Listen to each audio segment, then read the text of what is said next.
Saio hau Nafarroako gobernuak diruz lagundu du.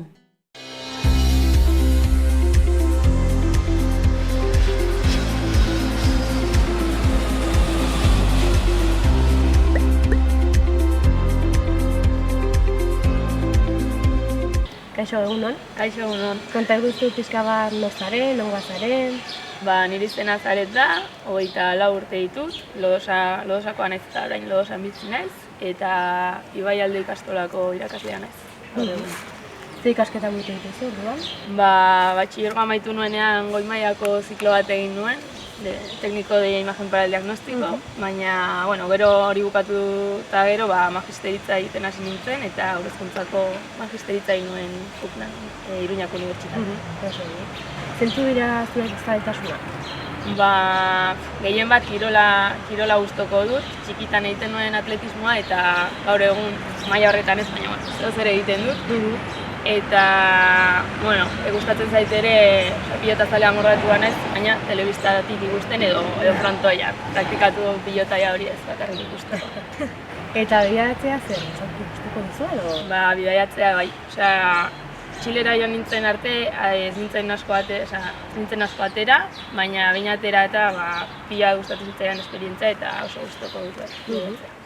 Eta Txilera zergatik joan zinen? Aukera sortu zen unibertsitatean, Erasmus antzeko programa batekin, Palafox deitzen zen. Eta printzipioz, bete nuen eskaera betetzagatik, ez nuen intentziorik jateko, baina esan zidatenean hartu nindutela, ez nuen pentsatu eta esan nuen, kriston aukera da eta horrela joan nintzen Txilea.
Zenbat denbora egon zinenan?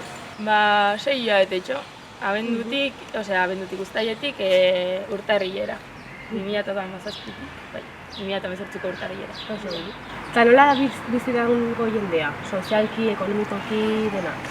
Aldea da, mendengoekin alderatuta aldea dago, gero ere bizi izan nintzen Santiagon hiriburuan. Eta ez da berdina igual hiriburuan egotea edo gero handik aterata herrietan edo bizitzea. Baina sozialki kriston eta ekonomikoki kriston aldean abaitzen zen aberats eta txiroen artean, justu hiriburuan herrialdean adibidez bazegoela bizimodu ona edo esateagatik, baina ateratzen bazinen komunetara edo kanpo alde horretara nabaitzen zen txirotasuna eta. Baina bizimodua nahiko guretzat, gu bizi ginen zonaldean eta nahiko ona. Eta zaila egin zitzaizun, bizitzea? Hasieran lehenengo egunetan, hizkuntza aldetik berdina da, baina ez da berdina, ulertzeko eta hasieran zailtasunekin ibili ginen. Diruaren aldetik ere ohitu ginen erakoango txanponarekin eta izan genituen gureak ere, eta etxea aurkitzeko ere lehenengo egunetan gaizki pasa genuen. Baina gero 15 egun edo olako zer izan zen hori, eta gero ez genuen bueltatu nahi, imaginatu, nola egon ginen. Eta hemendik zer botatzen zenuen faltan? Hombre, azkenean familia eta, baina hori badakizu hemen egongo dela eta faltan bai, baina bueltatuko ginen eta janaria. Janaria ez dagoan, eta ez da berdina eta ohiturak eta ez dira berdinak, baina 6 hilabetetan egoteko egon daitekean. Eta nolakoa zen hango gastronomia, zer jaten zuten? Berez, supermerkatura jaten zinen eta gutxi gora bera deneta izukaten, barazkiak eta joan bat ginen lako denda espezifiko batetara, bazauden, baina ez hemen dagoen ohitura hori edo jateko.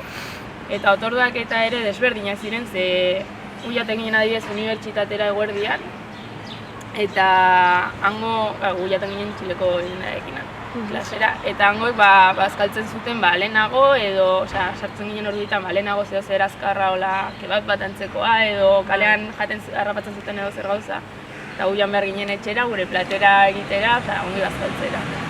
Eta alde horretatik, gu saiatzen ginen gure ohiturak ez galtzen eta ongi bazkaltzen eta, baina azkenean kostatzen zen hemengo produktu batzuk edo eskuratzean. Baina, bueno, ondo. Eta zire guzitza izun hango gauzarik deigarriena? Deigarriena, ez dakit ba. Deigarriena, baina bizi moduan edo ohitura. Bai, benetan. Han daukaten patxada dena egiteko. Kaletik zoaz eta zoaz erritmo batetan, eta hori herrian bizi garela, hirikoak igual adibidez, baina daukaten patxada denetarako, lasai doaz edo zein lekutara, oso lasaiak dira, orokorrean. Denetarik dago, baina daukaten lasaitasuna eta. Eta hor Txilen nolakoak dira etxebizitzak?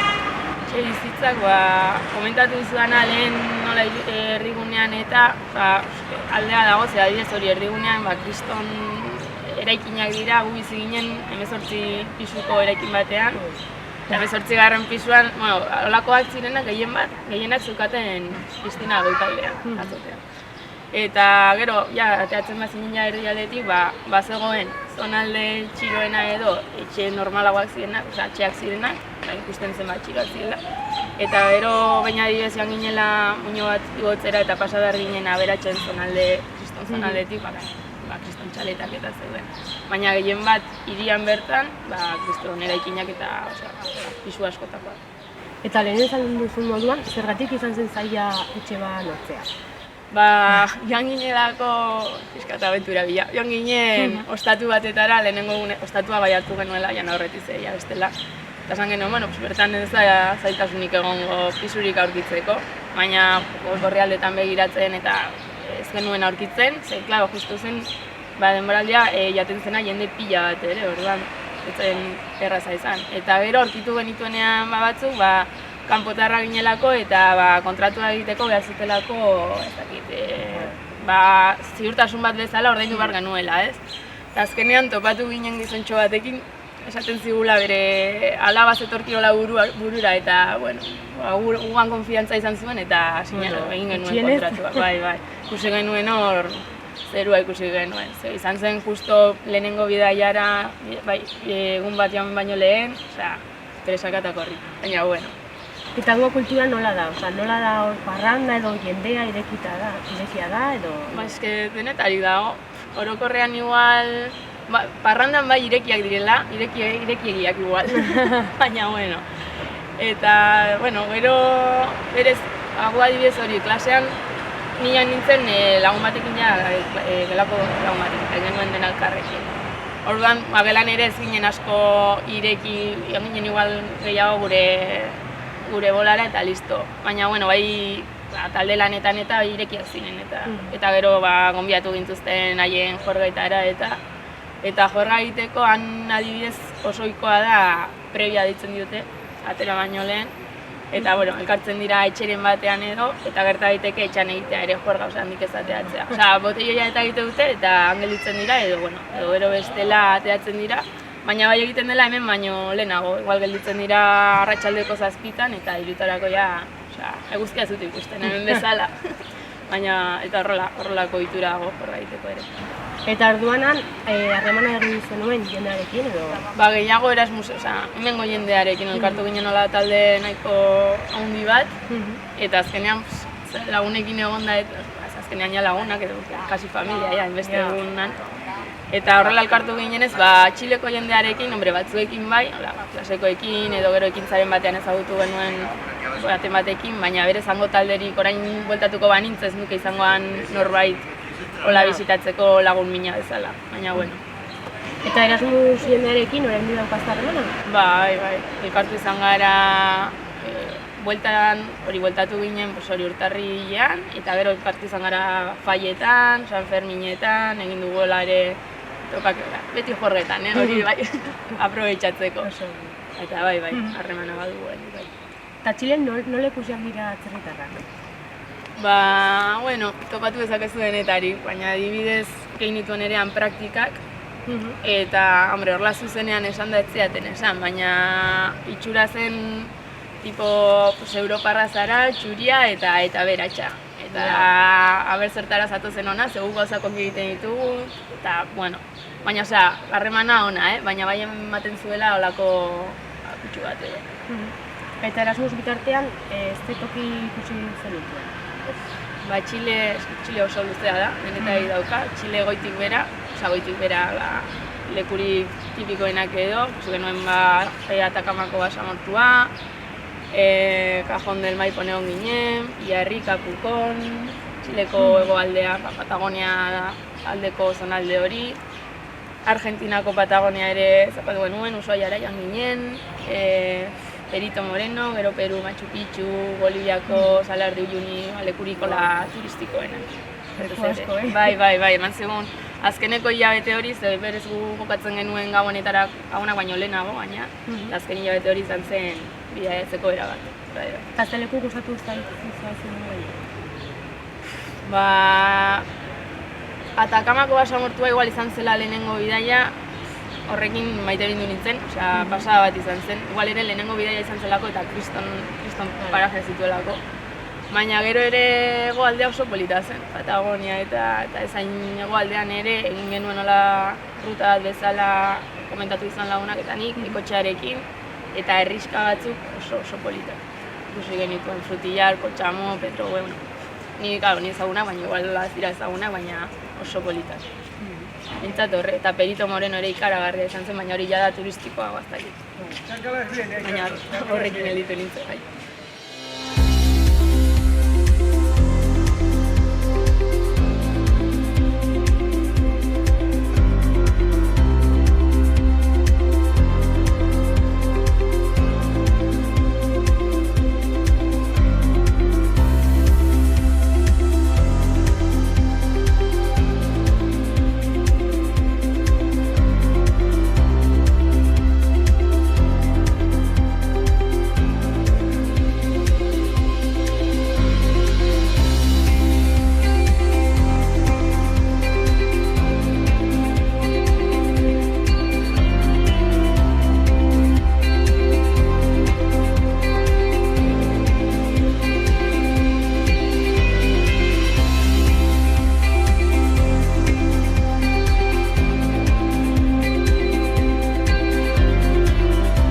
Txilera bueltatuko zeinake? Ba, ziurrenik bai, baina momentu honetan ez. Igual etorkizun batean, igual ez, bueltatu nahiko nuke, baina momentu honetan ikuste gaizki pasatuko nukeela. Igual gertu egi dauka tango esperientzia, baina bai. Baina bueltatuko nintzateke egon nintzen lagunekin hori bai, hogeintzat batzuekin. Ze bestela nik uste izango litzatekeela, hemen egin genuen ez dakiz zer, hemen egin genuen... Ja. Baina bueltatu nahiko nuke. Eta orain zertan ari zara? Ba, orain ja hori, karrera amaitu nuen, eta aurreko ikasturtean jago nintzen hemengo ikastolan, eta aurten ja datorren astean lanera buelta, eta hemengo Ibaialde ikastolan nahi duz. Oso ongi. Ba, konta igustu anekdotaren bat? Ba, hola anekdota, ba, gertatu zitzaigun joan ginen 4 lagun Argentina aldera, Ushuaiara, kotxe batekin, alokatuta. Berez uste dut, ez dakit legalki eraman genezaken, ze alokatzeko ere adintartea, bueno, eskatzen zizkizuten egiratzeko, baina adin urte gehiago eskatzen zizkizuten, eta uste zirela ez. Baina, bueno, hartu genuen, ez dakit nola hartu genuen, ze garai hortan nituen hori 23, osea, bete gabe. Eta hartu genuen kotxea, eta justo mugan sinatu behar dituzu papeleo batzuk, tipo, hori, ez daukazula, ez duzula sartzen ningu janaririk, ez dakiz, lako gauzak ez. Eta Argentinan sartzeko sinatu genuen, eta berez bagen eraman bazkariala atzekaldean, baina, bueno, zuten ez zerbegiratu eta aurrera. Hueltan ja, esan genuen, bueno, etortzerakoan ez baziguten ez zerbegiratu, orain ere, pentsatu genuen ez dutela begiratuko ere, eta berez, genera bakarrik 2 palta, aguakatea dira. Eta laranja azala, poltsa batean. Bueno, menditu gintuzten, amuan, atea zituzten, 4 motxila, imaginatu, 20 eguneko bidaia 4 motxila hundi, ateratzen hasi ziren gauzak, zintatik pasa zuten, ikusi zuten bazkaria, kriston herrieta egin ziguten, abeze uste genuen, sinatuta geneukala ez genera mala inongo bazkaririk, kriston herrieta. Esan ziguten isuna izan zitekela 600 edo zeo zer bizuten gatik, flipatu genuen. Momentu horretan esan ziguten, zaituztegu hemen neukiko, baina kriston herrieta. Eta ja, sinatu behar izan genuen berriz, aitormen hori, genera lama bazkaria. Sinatu nuen, gidariak sinatu behar zuen, sinatu nuen, eta jarri nuen gaizki, pasaportea izan zela. Eta tipa polizia, kristona zerrarekin baina zara, bazilatzen gainera, isuna jarriko dizuela azkenean, eta nire ez jarri, konfunditu naizela. Eta ja, azkenean pena eman genien edo, gazte izan da, eta esan ziguten ala. Venga, etxera, baina ez egin berriro, eta porrostero, bai, holakoak gertatu zitzaizkigun. Bueno, horrekin ja ikasi genuen, jazen ez hor gehiago sartu ino. Eta antzen delarik zer egin zitzaizun unkigarriena? Unkigarriena, hola momenturik unkigarrienak gabonetakoak, ze gabonak kanpasan dituen ere, eta nik uste nuen, hobeto eramango nuela, baina justo ere jende lagun asko bueltatu ziren gabonetarako ja etxean egoteko, gu gelditu ginenan bidaiatzeko, eta bidez Gabon zarra pasa genuen Machu Picchun eta niretzako hori izan zen. Osea, polita, baina aldi berean, egin nuen Skype etxekoekin, eta zen nuen, non daude nire mahatxak, nire nahi ditut hango jaiak, eta baina, bueno, gero ere, esperientzia bat gehiagoan egiteko. Baina hori, Gabonak gehien bat, eta urte betetze eguna ere niretzako dela oso erezia egin zitzaidan, baina, bueno, han ere ospatu genuen beste modu batean, eta... Beste esperientzia. Bai, hori da. Eta atzerrira joan nahi duen pertsonalak zehaluko emango zen dut? Hola, bidaiatzeko edo han bizitzeko? Bidaiatzeko. Osasun seguruan bat hartzea, zeguk ere horrekin izan genituen, mobidak ez, baina eskerrak eraman genuela seguruan bat. Eta ongi begiratzeko lehenagotik zer ikusi nahi duzunetan, baina han bertan ere improvisatu daitekeela, hori guk egin duten bidai pila bat, eta momentuan bertan begiratzen genuen nora joan, eta nola mugitu eta hori lasaitasunarekin hartzeko bidaiak eta. Eta bukatzeko, zuegundako tokian, nola salduko ezten nioke ikusentzule bati? Txile herria, herrialde aberats bat bezala paisaiei eta dagokienez, hori, komentatu dudan lehen, baso amortua dauka iparraldean, gero erdialdean badu Santiago da Kriston hiria eman aldizula, iruditu aldela Madrilen zaudela, Europa edozein hiriburutan, eta gero berak azua zen inean, daukazu Kriston paisaje berdeak, gero Patagonia ere, eta Kristona dela bizitatzeko goitik bera. Hartu behar dituzu Kriston oporrak hor. 1000 beteko oporrak edo dena ikusteko, baina holako herrialde bat izala. Mila esker zure bizitzaren zati bat gurekin partakatzeagatik. Zuei, eta ongi behin. Eskerrik asko. Xaloa Telebista, zure eskura.